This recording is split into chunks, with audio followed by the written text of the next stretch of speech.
Bonjour et bienvenue au cours sur la rédaction et la division des résultats. Aujourd'hui, nous allons voir comment vous, comme scientifique, vous devenez un compteur scientifique après avoir fait la collecte de données.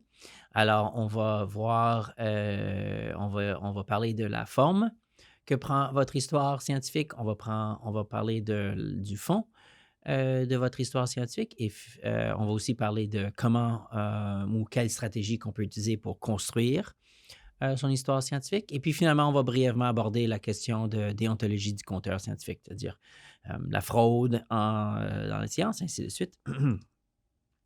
Donc, c'est le but de ce cours sur la rédaction et la diffusion scientifique.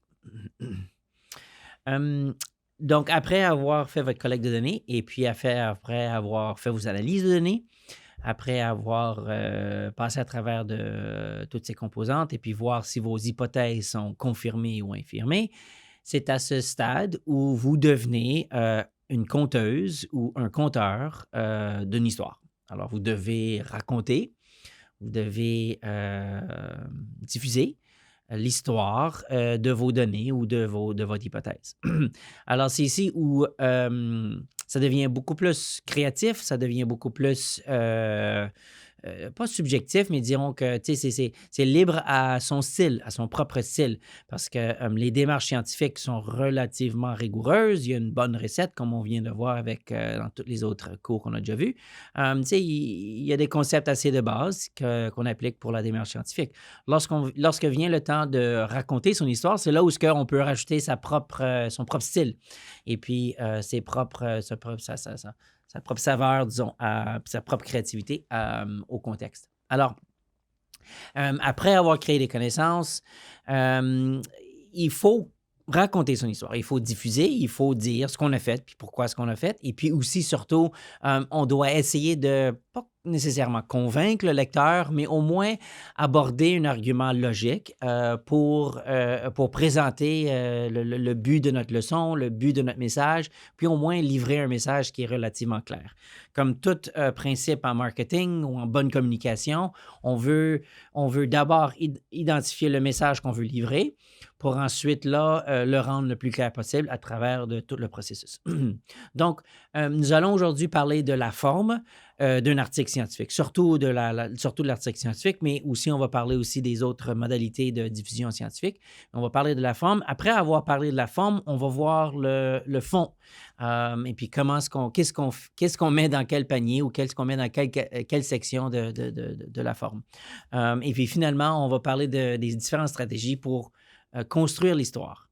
Alors, comment est-ce qu'on s'y met? Comment est-ce qu'on commence ou comment est-ce qu'on s'y met pour raconter notre histoire? Donc, grosso modo, le conteur scientifique ou la conteuse scientifique a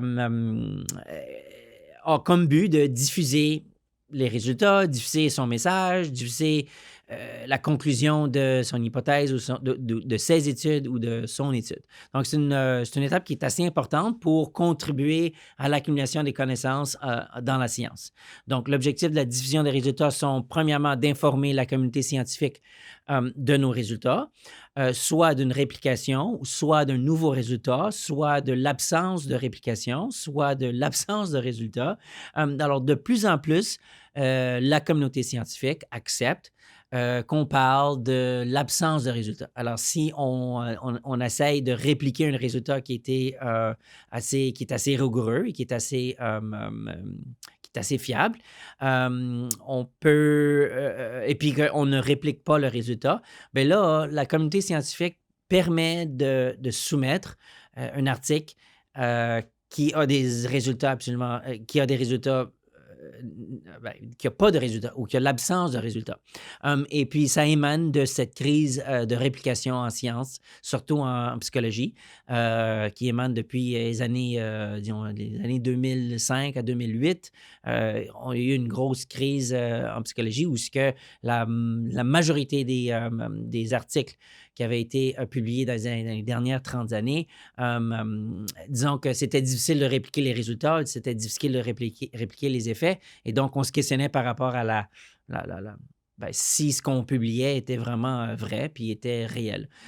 Donc maintenant, on commence à accepter de plus en plus, surtout avec une pré-enregistrement de résultats ou pré-enregistrement d'études, où ce qu'on peut dire qu'on peut déclarer ce qu'on veut faire ou ce qu'on prévoit faire et puis on peut tester. Puis peu importe le résultat, qu'il soit positif ou négatif, on peut quand même soumettre ou au moins publier les résultats. Donc peu importe, l'objectif c'est d'informer la communauté scientifique de ce qu'on a fait dans notre étude. C'est aussi d'instruire ou de donner des détails sur, par exemple, une nouvelle méthode qu'on a développée ou des nouvelles idées, nos opinions. C'est de rendre aussi possible la vérification des données ou des faits. Alors, c'est de mettre un peu notre idée dans le néant scientifique pour voir si quelqu'un d'autre veut répliquer notre méthode ou notre étude. Ils peuvent le faire. Et puis, c'est aussi, surtout pour des professeurs, surtout pour des chercheurs, la diffusion des résultats, c'est une démonstration de mes compétences comme chercheur. Alors, si moi, je ne publie pas, je ne suis pas en train de dévoiler, je ne suis pas en train de démontrer mes compétences. Donc, mes compétences en tant que chercheur est intimement liées à le montant de publication, le nombre de diffusions que je mets, que je dévoile. Il y a deux grandes modalités qu'on utilise pour raconter son histoire. En général, il y a soit la communication, soit orale ou par affiche, et puis il y a des publications par article. Alors, on va vraiment s'attarder à ces deux grandes catégories de diffusion de résultats, puisque c'est celles auxquelles vous allez avoir le plus, sur lesquels vous allez vous baser pour la recension des écrits, pour vos travaux, et puis ceux auxquels vous allez probablement avoir le plus, vous allez être exposé le plus à travers de votre doctorat ou les études que vous allez faire, peu importe votre domaine. Donc, premier type, c'est les communications qui peuvent soit être communication par affiche ou un poster. Ça peut être aussi une communication orale, alors une personne qui parle ou un symposium. La grande différence entre une communication orale et un symposium, c'est qu'un symposium, c'est un groupe de personnes qui traitent d'un même thème. Alors qu'une communication orale, c'est une personne qui parle de son idée et puis il n'y a pas nécessairement de lien ou de fil conducteur à travers les différentes présentations. La communication par affiche, pour ceux et celles qui vont faire leur thèse d'honneur, il y a souvent il y a des fois un symposium ou une journée de présentation par affiche. Sinon, le département organise un colloque annuel où on invite les étudiantes et les étudiants à préparer un poster. Alors, il s'agit de littéralement une grande feuille de papier sur un tableau de 4 pieds par 6 pieds.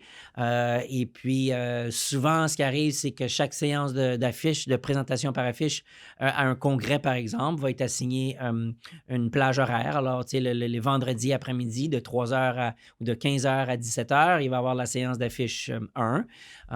Et puis, tout le monde met leur papier sur leur grosse affiche, se présente devant leur affiche. Et puis, les autres personnes qui participent au congrès circulent dans la salle et puis posent leurs questions.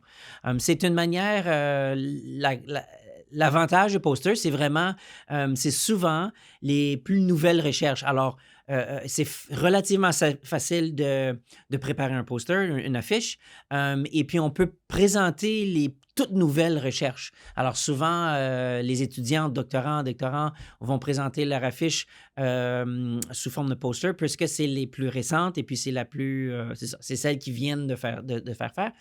Et puis le professeur ou le directeur de recherche, ça leur permet à eux de présenter un peu, de faire un peu comme une ébauche de leur message et puis de leur recherche la plus récente. Parce que les publications ou les articles scientifiques publiés ou par article prennent beaucoup plus longtemps. Alors, l'information prend beaucoup plus de temps à se rendre au public, tandis que communication affiche, ça se rend au public beaucoup plus rapidement.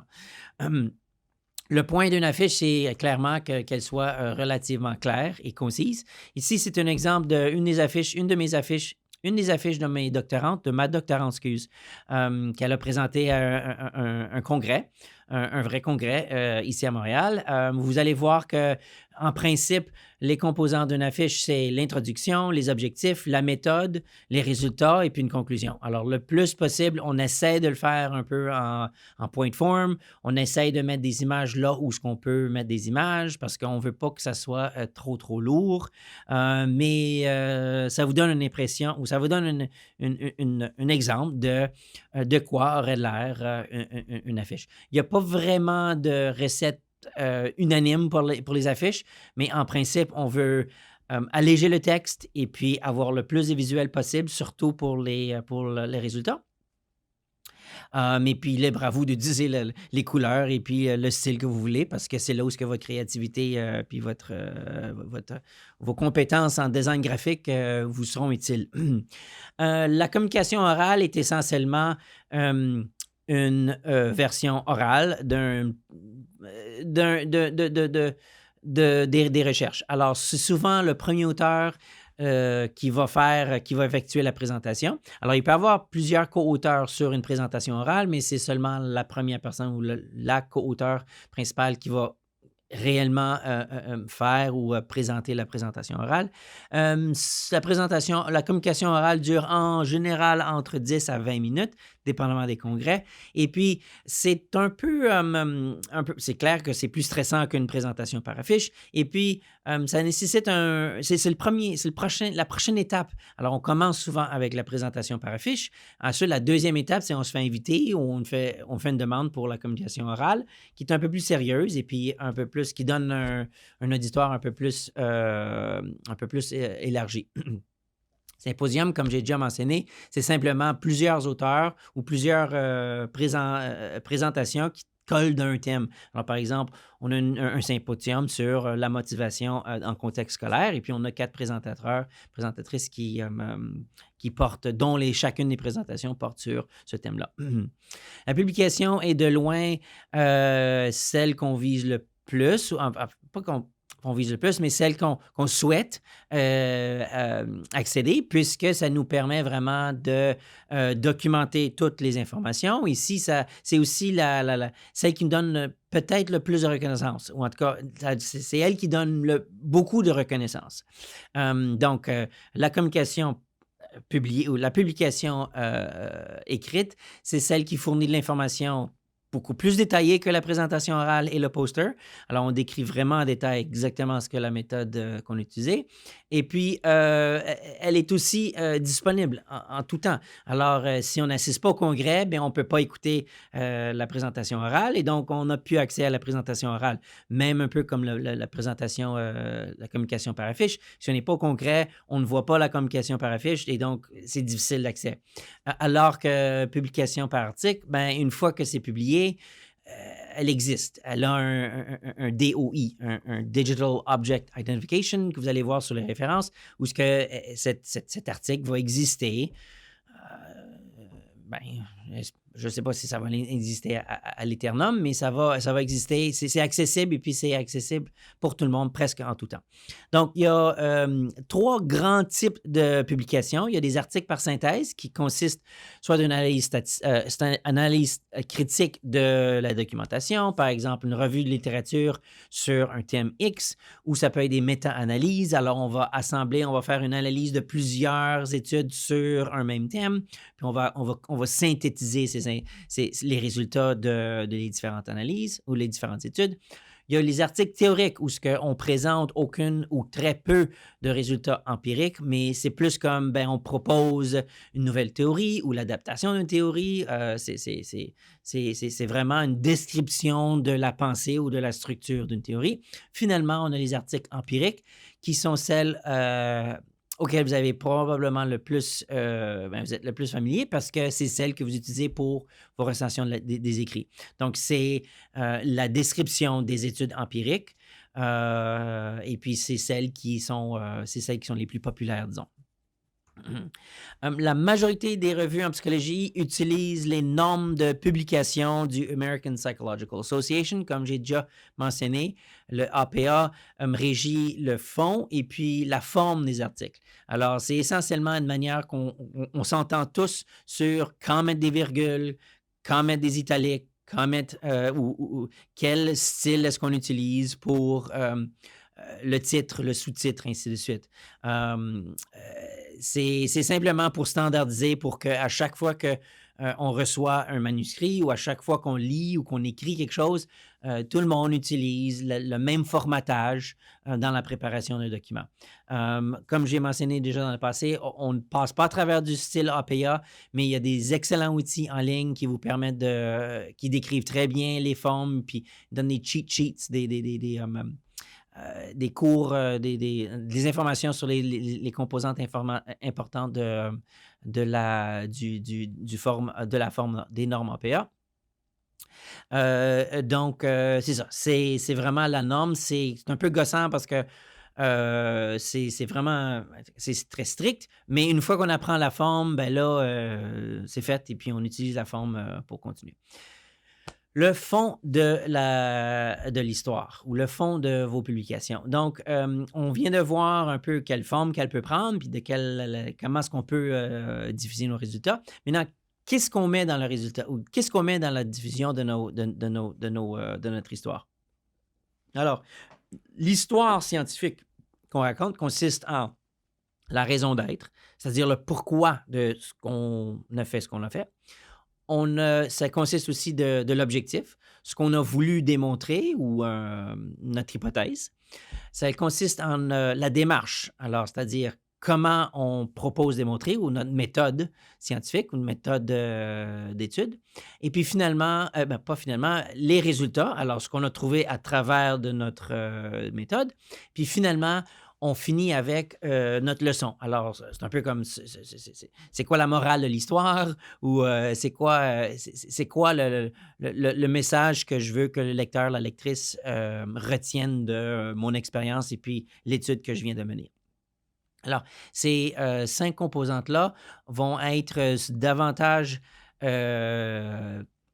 explicitées à travers les différentes composantes d'un article scientifique. D'abord, il y a le résumé. Par la suite, il y a l'introduction, la méthodologie, les analyses, discussions et conclusions. Alors, ce sont les composants d'un article scientifique. Nous allons voir un peu en quoi est-ce que ces différentes sections consistent. Et puis, après avoir vu puis décrit les différentes composantes, on va passer ensuite à comment est-ce qu'on construit, comment est-ce qu'on organise ces différentes sections-là pour créer une histoire qui a de l'allure, pour créer une histoire qui se tient debout et puis qui est logique. Alors, dans le résumé, la première chose qu'on lit dans un article scientifique, on voit en fait les 5 informations qu'on vient de voir précédemment. Alors, on va voir la problématique, la description de l'échantillon, on va voir l'hypothèse ou l'objectif, on va voir les résultats importants et puis finalement, on va voir le message. Alors, vous allez voir ici que premièrement, la première phrase consiste en la problématique. Deuxièmement, on parle ici de la méthodologie, c'est-à-dire que quelle méthode est-ce qu'on veut utiliser pour régler ou pour regarder à la problématique. La prochaine chose, c'est qu'on voit les résultats. Des fois, il y a des statistiques, des fois, il n'y a pas de statistiques, mais peu importe, dans une ou deux phrases, on voit les résultats en gros. Finalement, il y a les conclusions, l'implication de nos résultats. C'est quoi le point de notre histoire en gros? Le résumé, en fait, est une des dernières choses qu'on va écrire. Alors, on va voir ça dans la prochaine partie du cours. Le résumé, en fait, est la dernière chose que vous allez écrire. Alors, pour l'instant, on ne commence pas avec le résumé, mais c'est la première chose qu'on lit parce que ça donne justement un résumé de ce qui s'en vient. La première composante un peu plus détaillée dans l'article scientifique, c'est l'introduction. On parle souvent d'entonnoir, c'est-à-dire que l'introduction nous permet de contextualiser, de donner un contexte de notre étude, puis ensuite là, d'arriver à un entonnoir. Quand on veut dire l'entonnoir, l'embout de l'entonnoir, c'est notre hypothèse, c'est notre objectif de recherche. Alors, souvent, on parle d'entonnoir, alors les étudiants, ils pensent, oh, mais regarde, je vais parler large et puis je vais arriver au spécifique. Mais c'est quoi le spécifique? Le spécifique, c'est votre hypothèse. Alors, on commence souvent avec des idées de présentation de la problématique en général, les objectifs en général, puis on situe le contexte pour arriver un peu plus, pour mieux comprendre puis mieux cibler notre objectif de recherche. On fait la recension des écrits où on parle de la recension des écrits pour parler des autres auteurs, qu'est-ce que les autres ont dit, comment est-ce qu'on a construit notre argumentaire. Dans notre recension des écrits, la recension des écrits porte sur nos hypothèses. Alors, on ne va pas parler de tout et puis tout ce qui a été fait en anxiété sociale. On va parler de l'anxiété sociale dans le contexte de nos hypothèses ou quelles composantes, quels autres écrits sont en lien avec notre hypothèse. Alors, si on parle, par exemple, seulement de l'anxiété sociale des femmes, bien là, on ne va pas parler de toute l'anxiété sociale de partout et en tout temps, les enfants, les adultes, les jeunes, les hommes et les femmes. On va davantage cibler la recension des écrits sur l'anxiété des femmes, par exemple. Alors, on veut présenter avec la recension des écrits les écrits qui sont pertinents à notre hypothèse. Pas juste n'importe quel qui est pertinent au thème, mais pertinent à notre hypothèse et notre objectif de recherche. Finalement, l'entonnoir va finir avec l'opérationnalisation de nos hypothèses. Alors, vous savez déjà très bien comment opérationnaliser vos hypothèses et opérationnaliser vos variables et opérationnaliser votre hypothèse. Donc, c'est la manière qu'on finit notre introduction. Alors, on commence avec l'introduction, on arrive au contexte, et donc on donne une logique, un argumentaire logique pour arriver. Et donc, je crois que X est plus grand que Y, ou ainsi de suite. Ou plus X augmente, plus Y va diminuer, ou ainsi de suite. Donc, nos hypothèses sont l'embout de ce fameux entonnoir de la recension des écrits et de l'introduction. La recension des écrits, on utilise la recension des écrits pour justement justifier notre argumentaire, justifier notre logique. Et donc, premièrement, comme je viens de mentionner, la recension des écrits est en lien avec nos hypothèses. Et puis, on utilise ces recensions pour expliquer notre pensée, puis expliciter la logique derrière nos hypothèses. Donc, si par exemple, Gavroche et Al, en 2002, on dit que les gens aiment manger de la crème glacée, merci, il semble comme quoi les gens aiment manger de la crème glacée. Cependant, Tigui et collègues, en 2003, disent que les gens préfèrent manger de la crème glacée l'été plutôt que l'hiver. Alors, vous voyez comment est-ce que j'ai commencé plus large, un peu plus serré. Et puis finalement, Anne Labanane et ses collègues en 2005 ont montré que les gens anxieux mangent plus de crème glacée que les gens non anxieux. Et donc, mon objectif de recherche est que l'anxiété influence la consommation saisonnière de crème glacée.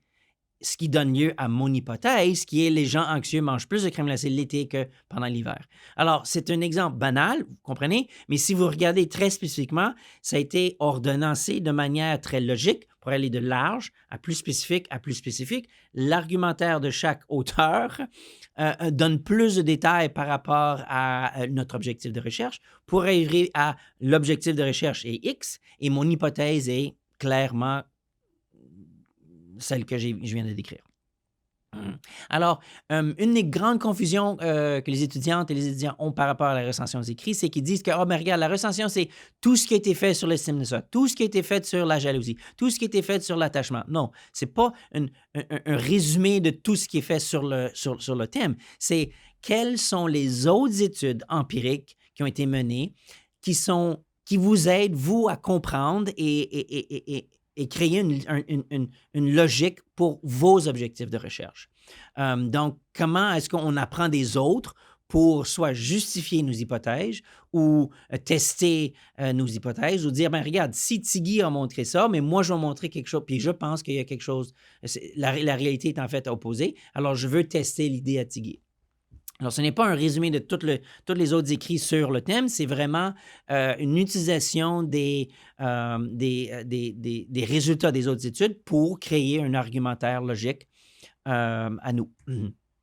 La méthodologie, c'est probablement la partie la plus facile à écrire puisque c'est une description détaillée de la méthode qu'on a utilisée. C'est en fait la première section, ou souvent une des premières sections qu'on écrit parce que c'est littéralement une description quasiment chronologique de la méthode utilisée.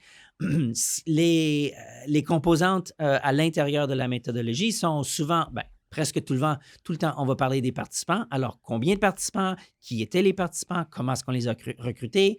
S'il y a une raison qu'on a ciblé une population très spécifique ou une échantillon très spécifique, on doit expliquer pourquoi, le pourquoi de cet échantillon spécifique.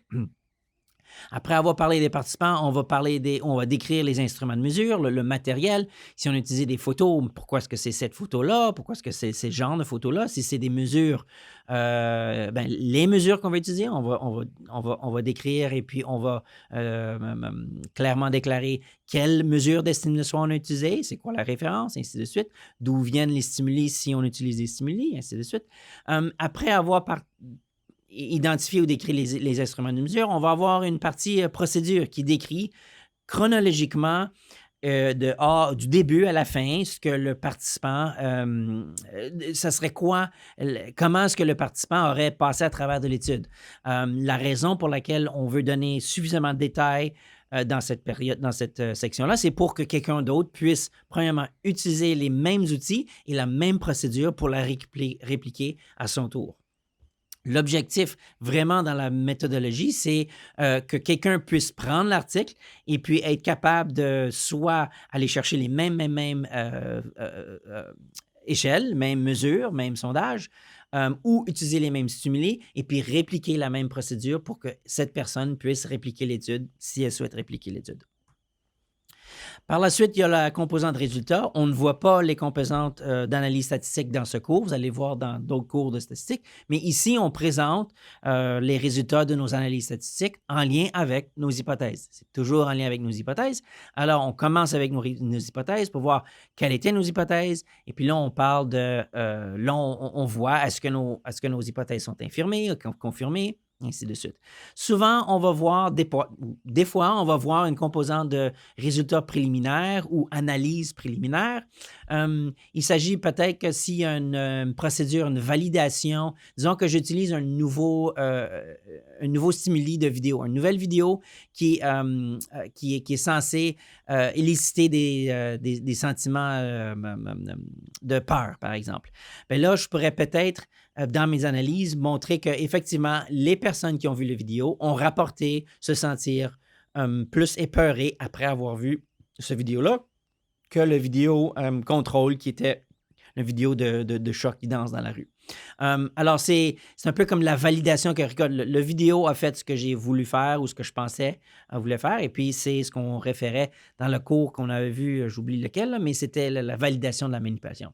Alors, souvent, si on doit valider la manipulation ou si on veut s'assurer que les groupes sont égaux ou si on veut s'assurer que les choses, c'est ça, commencent de manière... sont correctes au début, bien, on va le traiter de ces questions-là dans la composante d'analyse préliminaire ou de résultats préliminaires. Par la suite, il y a toujours résultat ou analyse principale où on teste, où on fait les tests statistiques nécessaires pour répondre à nos hypothèses de recherche. Dans la section résultats, on va aussi choisir de présenter nos résultats soit par tableau ou par figure ou par texte. Souvent, une image vaut 1000 mots. Alors, au lieu de raconter à l'éternum les détails des analyses, souvent, on rapporte une analyse puis on dit « et on peut voir tel que montre la figure 1. C'est clair que le groupe 1 était beaucoup plus élevé que le groupe 2, ainsi de suite. Donc, la considération importante pour les tableaux et les figures, c'est qu'on ne répète pas dans les tableaux des informations qu'on a dans le texte. Alors, soit qu'on met les moyennes, les écarts-types, les corrélations dans le texte, mais on ne va pas rajouter un tableau avec les moyennes, les écarts-types, les corrélations pour dédoubler les informations dans le texte. On veut que le tableau rajoute des informations supplémentaires aux informations qui se retrouvent dans le texte. Alors, c'est soit que je mets les corrélations dans le texte ou que je mets un tableau de corrélation. Soit que je mets les moyennes dans le texte ou que je mets un tableau ou une figure avec les moyennes. Alors, l'erreur que souvent le monde font, c'est qu'il va dire « Ah, mais je veux aussi montrer les informations avec une figure ou avec un tableau. » Et donc, je vais dédoubler les informations pour le montrer soit en figure ou en tableau. Et puis, parce que c'est mauvaise pratique, soit qu'on le montre de manière visuelle ou qu'on le montre dans le texte. Et puis là, Quel est mieux? Bien, c'est à vous à décider, mais cette information est plus facile et le tableau est plus riche et donne beaucoup plus d'informations de manière visuelle. Et donc, je vais choisir de donner l'information sous la forme visuelle. Ou si vous trouvez que non, ça se dit très bien, c'est plus facile de simplement raconter, puis d'écrire, puis d'écrire les informations dans le texte, il n'y a pas de problème. Alors, c'est à vous à choisir la formule qui est la plus convaincante et puis la plus facile aussi à comprendre. Tableau, OK. Des barres, des histogrammes, OK, c'est assez simple. C'est pas parce que c'est un beau tableau avec des graphiques compliqués, avec que c'est plus convaincant. En fait, un tableau plus simple est beaucoup plus convaincant et beaucoup plus facile à comprendre qu'un tableau qui est plus complexe et puis on ne comprend pas ce que le tableau dit, puis là, on n'est pas plus convaincu. Donc, évitez des tableaux complexes ou les figures complexes. Gardez ça simple, ça marche. C'est efficace. Dans la discussion, c'est l'évaluation puis l'interprétation de nos résultats. Alors, ça veut dire quoi? Qu'est-ce que ça veut dire que le groupe est plus élevé, le groupe expérimental est plus élevé que l'autre groupe? Qu'est-ce que ça veut dire que plus la jalousie augmente, plus l'attachement sécuritaire est réduit? Qu'est-ce que ça veut dire? Alors, c'est là où l'importance de notre message, puis de bien cerner, puis de bien identifier la leçon qu'on a apprise à travers de l'étude, puis le message qu'on veut livrer, c'est là où ce que ça devient vraiment important, parce que la discussion, c'est essentiellement la section dans laquelle on livre notre message, puis on veut vraiment raconter le but et l'importance de notre message scientifique.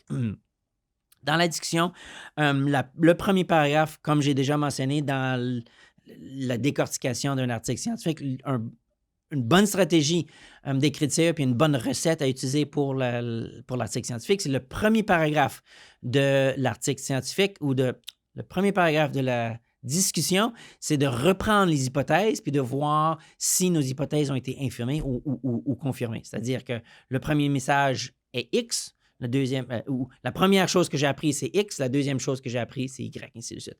On oublie les statistiques dans ce paragraphe. Alors, c'est un résumé des grandes lignes de nos résultats sans statistiques. Ça serait le premier paragraphe. Après avoir interprété les résultats et puis voir, mais pourquoi est-ce que ça s'est passé comme ça, puis tenter d'expliquer ce qu'on a causé, ce qu'on n'a pas causé, ainsi de suite. On veut aussi parler de la limite ou des limites de l'étude. Alors, il n'y a aucune étude qui est parfaite. Il y a toujours certaines limites. Il y a toujours compromis qu'on doit faire. Et donc, on doit identifier les compromis importants et puis les limites importantes à nos recherches, puisque ça ne nous permet pas de dire jusqu'à où est-ce qu'on peut s'en tirer. Peut-être qu'on ne peut pas généraliser les résultats à l'extérieur de notre échantillon ou peut-être qu'on a juste un temps de mesure alors qu'on voudrait avoir 3 temps de mesure. On doit expliciter, on doit décrire un peu là où on pourrait améliorer l'étude. D'où est la raison d'identifier les limites, parce qu'une fois qu'on a les limites, bien là, on peut poser les prochaines études pourraient pourraient améliorer la méthode ou pourraient étendre les résultats ou continuer dans cette veine d'études avec telle et telle procédure ou tel et tel outil, et ainsi de suite. Finalement, il y a la conclusion. La conclusion, le dernier paragraphe, disons, qui reprend le message en 2 lignes essentiellement. Et puis souvent, on dit que puis il nous reste tellement de travail à faire. Parce que on dirait que même après 40 ans d'avoir été chercheur, on dirait qu'il y a le monde qui sont toujours... ils aboutissent jamais à leur curiosité, puis il y a toujours de quoi apprendre en sciences. Et puis c'est ça le cas. Donc, c'est le fond. Alors, on vient de discuter des différentes composantes d'un article scientifique. Le gros des articles scientifiques, vous allez souvent voir d'autres sections, mais par exemple, les références, on a déjà vu dans les références dans la recension des écrits, où c'est une stratégie d'aller voir les références pour voir à quelle référence l'auteur ou quelle référence l'auteur utilise pour faire leur point et puis pour décrire leur méthode. Alors, il y a les références. Des fois, il y a les appendices, c'est-à-dire que, disons qu'on développe une nouvelle étude, une nouvelle échelle, on va peut-être mettre en annexe la nouvelle échelle.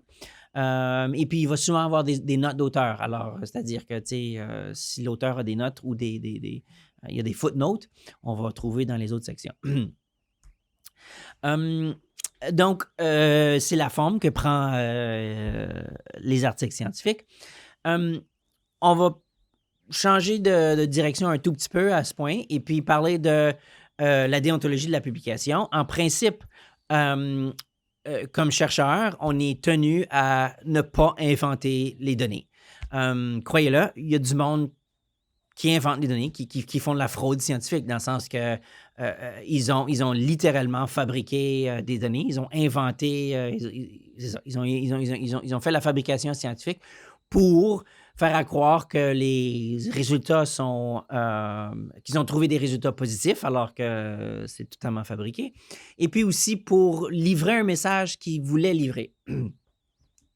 Alors, c'est la raison vraiment souvent pour la raison, c'est la grande raison de la fraude scientifique, c'est parce que je souhaite dire quelque chose et donc je vais, ben, si je ne peux pas le trouver dans le monde naturel, ben, je vais créer des données, je vais inventer des données, faire mes analyses statistiques, puis faire comme si c'est vrai. Et puis là, je pourrais livrer je pourrais dire que c'est vrai. C'est relativement rare, mais ça se passe. En fait, il y a un cas, il y a peut-être 5 années, il y a un cas assez majeur en psychologie sociale où il y a eu un chercheur qui a été trouvé on a trouvé qu'il faisait de la fraude scientifique, c'est-à-dire qu'il inventait les données était totalement inventé, c'est-à-dire que c'était calculé, c'était totalement inventé. Et puis, il a fallu qu'on voit jusqu'à quel point est-ce que c'était inventé, quel était vraiment inventé. Et puis, il a fallu qu'on retire toutes ces données, puis toutes ces publications des journaux scientifiques. Alors, ça se passe. L'autre composante aussi auquel on a moins souvent, on y pense moins souvent, mais c'est le plagiat puis l'autoplagiat. Alors, il faut faire attention que c'est correct de dire que eux autres ont montré ça, et puis de dire que tel auteur a montré tel résultat. Tout ce qu'on a besoin de faire, c'est de référer puis de citer ces auteurs-là. Alors, étant donné l'accessibilité aux différentes informations, aux ressources, aux articles scientifiques, il n'y a aucune raison pour laquelle on devrait faire le plagiat puis de copier ce que les autres, parce que tout ce qu'on a besoin de dire, c'est que Tigui a montré qu'il y a plus de crème glacée qui est consommé en été qu'en hiver. Et puis on dit que Tigui a mené cette recherche-là, puis that's it, that's all. Alors, c'est simple. L'autoplagiat est un peu plus nébuleux parce que là, si moi je le dis, pourquoi est-ce que je ne peux pas simplement le redire? Ce qu'on veut éviter, c'est des paragraphes entiers. Disons que j'écris quelque chose dans un article scientifique. Je veux éviter de juste simplement reprendre ce paragraphe-là et puis de le recopier dans un autre article scientifique. Alors, ce qu'on va souvent faire, c'est juste paraphraser pour faire une nouvelle description de la même méthode, par exemple. Mais c'est une considération. Finalement, il y a les conflits d'intérêts. C'est un peu le cas en psychologie en pharmacopsychologie ou les études qui font des interventions ou qui testent les interventions psychologiques avec des médicaments ou ainsi de suite. Là où il y a de l'argent ou une source d'argent potentielle, on doit déclarer soit un conflit d'intérêts ou la réalité de la relation entre nous et puis les personnes desquelles on reçoit de l'argent. Souvent, en psychologie, disons, de recherche fondamentale, on reçoit des subventions du gouvernement fédéral ou des subventions d'organismes publics. Et donc, il n'y a pas vraiment de conflit d'intérêts parce que c'est les organismes publics qui donnent aux plus méritants. Mais il y a quand même des organismes privés qui souhaitent, par exemple, démontrer quelque chose de spécifique. Donc, ils vont embaucher une équipe de recherche pour essayer de tester X, Y, Z. On pense justement aux médicaments, mais il y a des grosses pharmaceutiques qui souhaitent montrer que leurs médicaments fonctionnent. Bon, bien souvent, c'est pas pour dire que cette recherche est pas permise, c'est juste qu'on doit déclarer que l'argent utilisé pour financer cette étude vient de telle compagnie. Alors, on doit rendre la relation entre l'argent ou les subventions et puis l'équipe de recherche transparente pour que le lecteur, la lectrice puisse tirer leur propre conclusion. Est-ce que c'est important? Est-ce que c'est pas important? Peu importe. Donc, on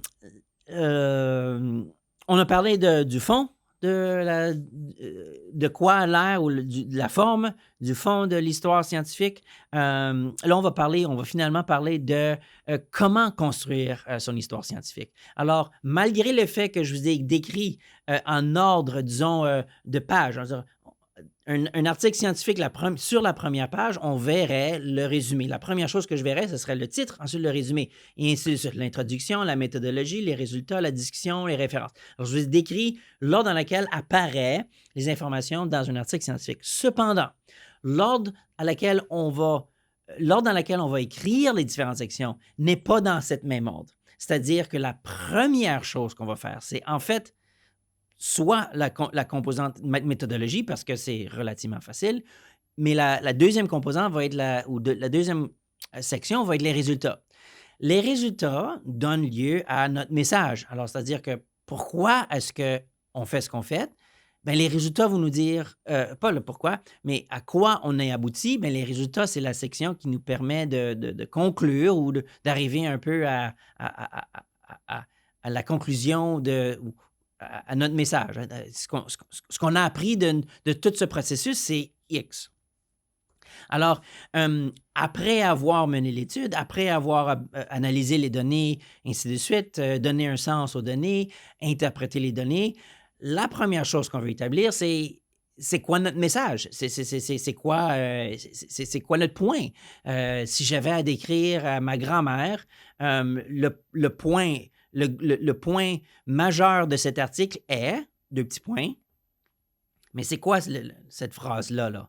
Alors ça devient vraiment le message scientifique, le message qu'on veut partager, le message qu'on veut diffuser, et puis c'est la première chose qu'on veut identifier, puis qu'on veut identifier clairement aussi. Une fois qu'on a identifié notre message, là, on peut construire toutes les composantes autour du message pour livrer le message. C'est un peu comme un humoriste. Un humoriste, premièrement, va concevoir du punch.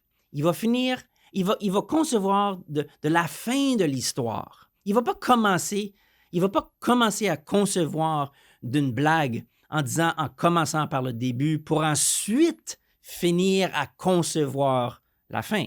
Non, on commence avec, ça serait vraiment, ce scénario, ce punchline est vraiment drôle. Comment est-ce que je pourrais construire une histoire autour du punchline pour que l'histoire soit vraiment hilarante?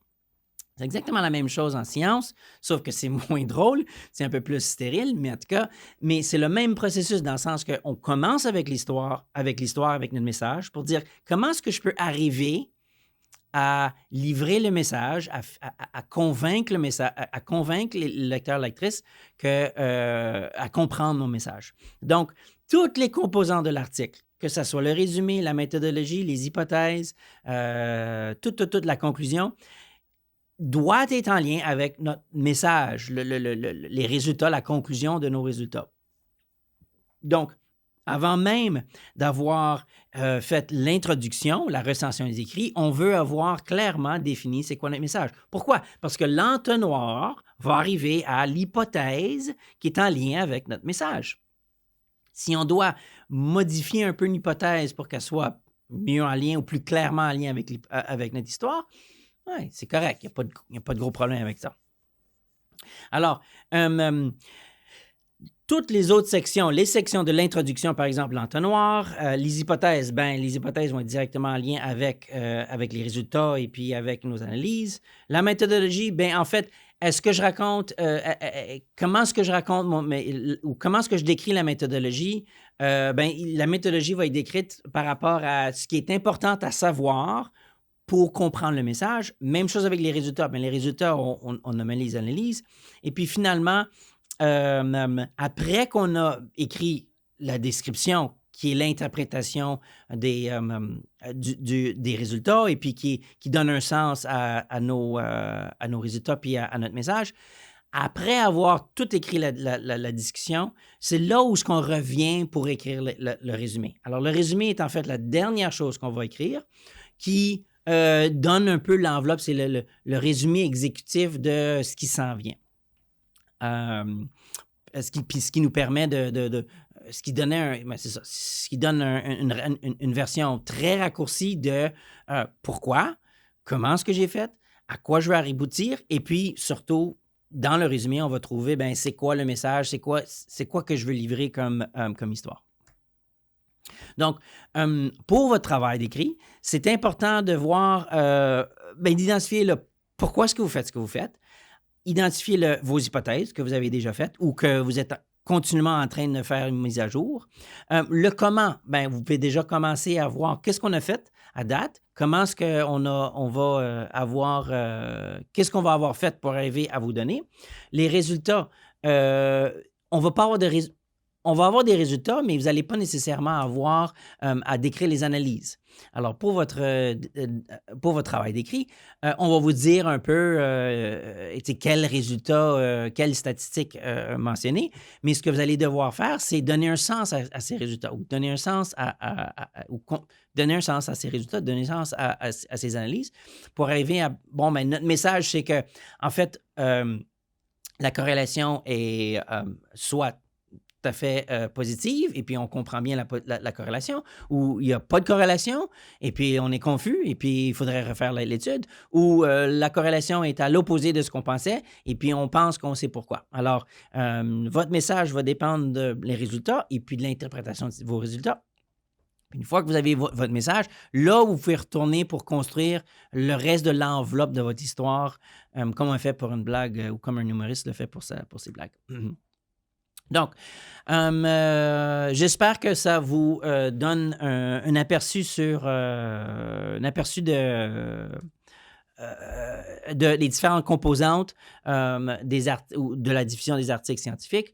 L'important à ce point-ci, c'est de voir que on ne construit pas l'histoire de manière chronologique, de la même manière chronologique qu'on la consomme. Alors, on la lit de manière assez logique, mais on ne la construit pas de cette même manière.